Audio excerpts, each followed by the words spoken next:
ಬೈಕಿಗೆ ಟ್ರಕ್ ಡಿಕ್ಕಿ ಹೊಡೆದು ಸವಾರ ಸ್ಥಳದಲ್ಲೇ ಮೃತಪಟ್ಟು ಟ್ರಕ್ ಸಂಪೂರ್ಣ ಬೆಂಕಿಗೆ ಆಹುತಿಯಾದ ಘಟನೆ ಶುಕ್ರವಾರ ಮಧ್ಯರಾತ್ರಿ ರಾಷ್ಟ್ರೀಯ ಹೆದ್ದಾರಿ 66ರ ಉದ್ಯಾವರ ಕೊರಂಗ್ರಪಾಡಿಯ ಬಳಿ ನಡೆದಿದೆ.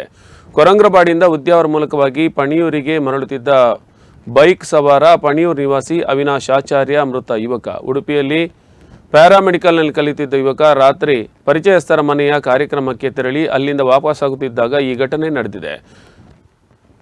ಟ್ರಕ್ ಡಿಕ್ಕಿ ಹೊಡೆದ ರಭಸಕ್ಕೆ ರಸ್ತೆಗೆ ಎಸೆಯಲ್ಪಟ್ಟು ತಲೆಗೆ ಗಂಭೀರ ಏಟಾಗಿದ್ದ ಬೈಕ್ ಸವಾರ ಸ್ಥಳದಲ್ಲಿ ಸಾವನ್ನಪ್ಪಿದ್ದಾನೆ. ಘಟನೆಯ ಮರುಕ್ಷಣ ಟ್ರಕ್ನಲ್ಲೂ ಬೆಂಕಿ ಕಾಣಿಸಿಕೊಂಡಿದ್ದು ಟ್ರಕ್ ಸಂಪೂರ್ಣ ಬೆಂಕಿಗೆ ಆಹುತಿಯಾಗಿದೆ. ಮಧ್ಯರಾತ್ರಿ ಘಟನೆ ಸಂಭವಿಸಿದ ಕಾರಣ ತುರ್ತು ಪರಿಹಾರ ಕಾರ್ಯಾಚರಣೆ ನಡೆಸಲು ಸಾಧ್ಯವಾಗದೆ ಬೆಂಕಿಗೆ ಆಹುತಿಯಾಗುವಂತಾಗಿದೆ. ಕಾಪು ಪೊಲೀಸರು ಸ್ಥಳಕ್ಕೆ ಭೇಟಿ ನೀಡಿ ಪರಿಶೀಲನೆ ನಡೆಸಿದ್ದಾರೆ.